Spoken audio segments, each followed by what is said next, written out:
Hello everyone and welcome to the channel Rambo Learning Classes session. Today in this video we are going to do discuss जैसा कि आपको पता चल रहा था कि मैंने आपको पढ़ाया था भारत में यूरोपीय कंपनियों का आगमन किस तरीके से मैंने आपको पढ़ाया था। ठीक है, मैंने आपको उसमें पढ़ाया था कि किस तरीके से जो भारत में यूरोपीय कंपनी व्यापारिक शक्तियों के आगमन का जो क्रम था वो मैंने आपको पढ़ाया था। ठीक है, पुर्तगाली, डच, अंग्रेज, डेन, फ्रांसीसी मैंने आपको पढ़ाया था।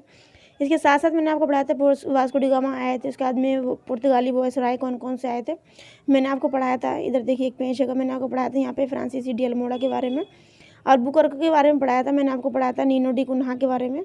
ठीक है, नीनो डी कुन्हा के बारे में पढ़ा, जैसे कि आपको स्क्रीन पर नजर आ रहा है, ये सब चीज़ें मैंने आपको पढ़ाई थी। ठीक है, मैंने आपको इसमें ये भी बताया था कि मुंबई जो दहेज में कौन लेके आया था, तो लेके आई थी राजकुमारी कैथरीन। देखिए जैसे यहाँ पे लिखा हुआ है, देखिए मुंबई दहेज पे कौन लेके आई थी, जो लेके आई थी वो थी महारानी कैथरीन। देखिए लिखा हुआ है ना, कैथरीन लेकर के आई थी किसको, चौल से द्वितीय को दहेज में ला करके दिया था। कब दिया था? 1661 में दिया था। उसके बाद में क्या हुआ था, 1668 में जो बम्बई दहेज में लेके आई थी ईस्ट इंडिया कंपनी को दे दिया, और कंपनी वालों ने, ईस्ट इंडिया कंपनी ने कहा कि हम तुम्हें 10 पाउंड जो है साल वार्षिक किराए पर दिया करेंगे, वार्षिक किराया तुम्हें दे देंगे, बम्बई तुम हमें किराए पर दे दो।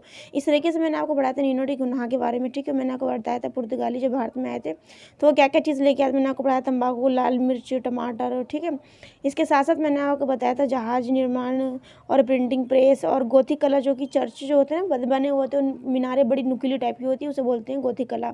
ठीक है, ये सब मैंने आपको पढ़ाया है।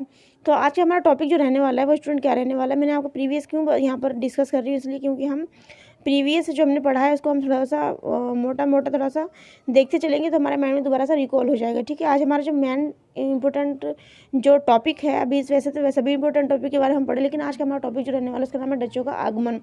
क्या है डचों के आगमन? डचों के आगमन के विषय में हम क्या पढ़ेंगे, ऑथेंटिक जो है information exam point of view से जो इम्पोर्टेंट है उसको हम पढ़ेंगे, रीड करेंगे और समझेंगे। ठीक है, देखिए क्या लिखा हुआ है, थोड़ा सा मैं इस बार जूम करने की कोशिश करती हूँ, फिर मैं आपको पढ़ाऊँगी। ज़्यादा हम कुछ नहीं पढ़ेंगे, सिर्फ 4 या 5 पॉइंट पढ़ेंगे। ठीक है, तो समझते हैं। ठीक है, देखिए क्या लिखा हुआ है, देखिए पुर्तगालियों के बाद डचों का जो आगमन हुआ। अभी तक हमने क्या पढ़ा था कि पुर्तगाली आए थे 1498, वास्को डी गामा आए थे, केप ऑफ गुड होप का चक्कर काटते हुए मैंने आपको पढ़ा था। गुजराती व्यापारी अब्दुल मजीद की सहायता से कालीकट पर पहुंचा था, मैंने आपको पढ़ाया था। और ठीक है, और कालीकट पर उस टाइम कौन था, जो हिंदू शासक जिसका नाम था जमोरिन, हिंदू शासक था। ठीक है, तो उसने उसका स्वागत किया था, किसका, मैंने आपको बताया था वास्को डी गामा का। तो ठीक है, तो वास्को डी गामा के साथ में कौन कौन आए, कैसे कैसे क्या चीज़ हुई, मैंने आपको पढ़ाया। नीनो डी कुन्हा के विषय में मैंने आपको पढ़ाया। तो ये यहाँ पर डचों का अंत हो गया। कहते हैं ना, एक चीज़ के बाद में हर चीज़ का अंत हो जाना, तो डचों के बाद में कौन आए, पुर्तगाली। तो पुर्तगाली के विषय में पढ़ रहे हैं। ठीक है, डच हॉलैंड वर्तमान में जो है नीदरलैंड के निवासी थे। जो डच हैं जिनके विषय में हम पढ़ रहे हैं तो वो कहाँ के निवासी हैं, तो नीदरलैंड के। ठीक है, हॉलैंड यानी कि नीदरलैंड के निवासी हैं। 1596 में, कब स्टूडेंट, 1596 में। ठीक है, कॉर्नेलिस, क्या लिखा है, Cornelis de Houtman Cape of Good Hope होते हुए सुमात्रा तथा बाल्टन पहुंचने वाला प्रथम डच नागरिक था। तो प्रथम डच नागरिक जो था केप ऑफ गुड होप की चक्कर काटते हुए सुमात्रा पहुंचा। ठीक है, ये जो है इसका नाम था कर्नेलिस डी हाउटमैन। ठीक है, आगे हम पढ़ेंगे इसके बारे में, हम बात करेंगे किसके बारे में, केप ऑफ गुड होप के बारे में। तो केप ऑफ गुड होप जो है क्या है, ये जो है दक्षिण अफ्रीका की एक जगह है। केप ऑफ गुड होप थोड़ा समझ लेते हैं इसके बारे में। केप ऑफ गुड होप, देखिए Cape of Good Hope, Good Hope, तो ये जो है किसकी है, साउथ अफ्रीका की जगह। तो यहाँ पे लिख देती हूँ मैं अफ्रीका, साउथ अफ्रीका। ए से डिनोट कीजिएगा आप, ए फॉर अफ्रीका, साउथ मतलब दक्षिणी। ठीक है, दक्षिणी अफ्रीका का एक हिस्सा है केप ऑफ गुड होप। यहाँ पर से जहाज जो है पूर्व की ओर अटलांटिक महासागर, मतलब केप ऑफ गुड होप जो है कहाँ पर स्थित है, तो अटलांटिक महासागर पर, अटलांटिक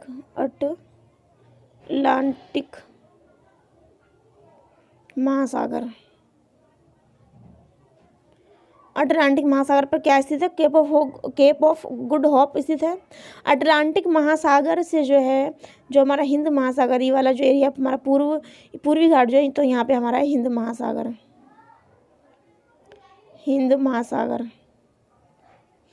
महासागर यहाँ पर स्थित है पूर्वी घाट पर। तो यहाँ पर जो है हिंद महासागर जो है स्थित है। तो जो दक्षिण अफ्रीका हमने पढ़ा, तो यहाँ पर से माल जो है पानी के जरिए यहाँ पर आता है। ठीक है। ये मैंने आपको बता रही हूँ ड्रॉ करके, लेकिन अटलांटिक महासागर थोड़ा सा दूर है हिंद महासागर से, ठीक है। तो यहाँ पर से क्या मैंने आपको बताया, अटलांटिक महासागर से हिंद महासागर की ओर पानी वाले जहाज से माल जो है लेकर आया जाता है, ठीक है। ये हमने समझा इसके वजह में। चलिए हम पढ़ते हैं हम आगे। एक बार दोबारा समझाऊंगी। मैंने आपको बताया केप ऑफ गुड जो है कहाँ, साउथ अफ्रीका में, साउथ अफ्रीका के अटलांटिक महासागर पर स्थित है। और अटलांटिक महासागर से जो है हिंद महासागर में माल जो है पानी वाले जहाज़ के जरिए लाया जाता है, ठीक है। हमने समझा। आते हैं अपने टॉपिक पर, समझेंगे अपने टॉपिक को।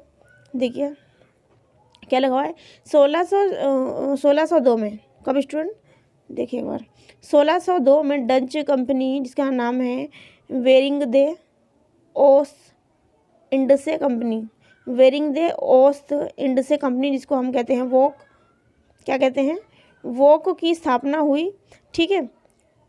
देखिए एक बार, ओ भैया क्या हो गया,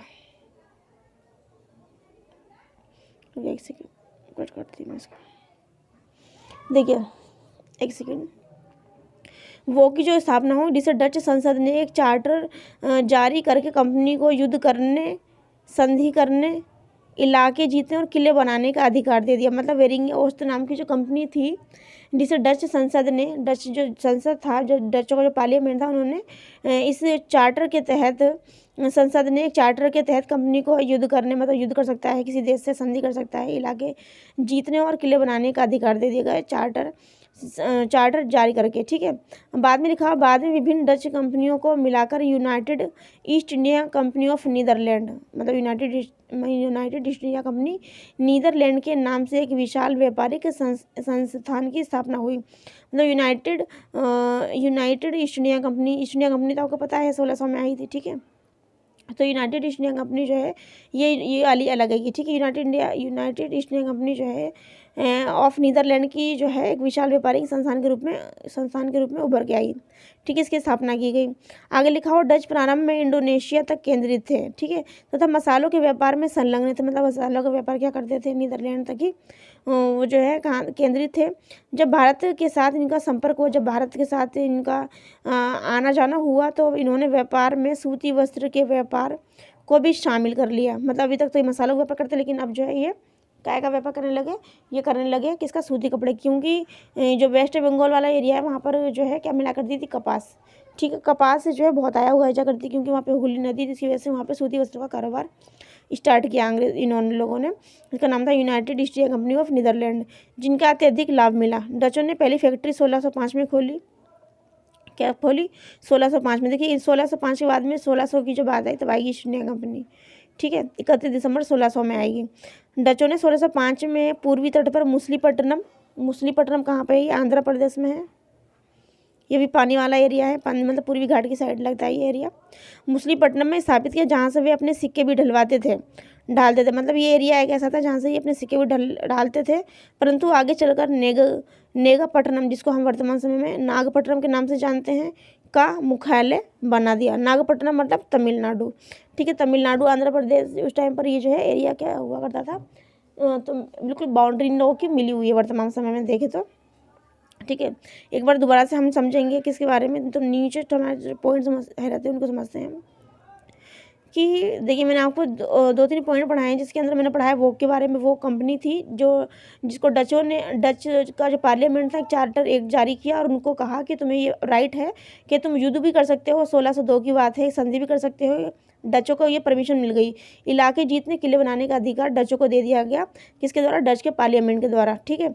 उसके बाद में विभिन्न कंपनियों को मिलाकर United East India Company of Netherland की स्थापना हुई, ठीक है। और एक विशाल व्यापारिक संस्थान की जो स्थापना की गई, कब की गई, तो 1602 में की गई। डच ने प्रारंभ में इंडोनेशिया के केंद्र थे, लेकिन जब उस टाइम पर व्यापार किया करते थे मसालों का डच, लेकिन जब ये भारत के टच में आए, भारत के संपर्क में आए, तब इन्होंने सूती वस्त्रों का व्यापार करना शुरू कर दिया। क्यों कर दिया, तो क्योंकि हुगली नदी पर जो कलकत्ता का वाला जो एरिया है, पूर्वी घाट वाला एरिया, जो यहाँ पर क्या हुआ करती थी, कपास हुआ करती थी, ठीक है।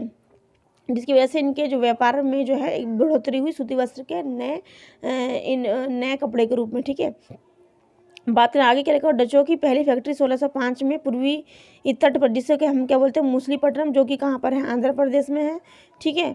आंध्र प्रदेश में स्थापित हुई, जहाँ से वे अपने सिक्के भी डलवाया करते थे, डालते थे। परंतु आगे चलकर नेगपट्टनम, जिसका नाम है नागपट्टनम, जो कि कहाँ है, तमिलनाडु में, इन्होंने अपना हेडक्वार्टर बनाया। ठीक है, तो ये हमारी वीडियो में डचों के आगमन के विषय में हमने कुछ 4 पॉइंट्स को जो हम डिस्कस किया। आगे हम 4 पॉइंट को डिस्कस करेंगे और बाद में हमारा डचों का आगमन जो है कंप्लीट हो जाएगा। उसके बाद में हम पढ़ेंगे ब्रिटिश ईस्ट इंडिया कंपनी के विषय में। तो आज के लिए बस इतना ही। तब तक के लिए take care, bye bye, God bless you all, thank you for watching, like and subscribe, पीएड वेक मी, take care and bye bye.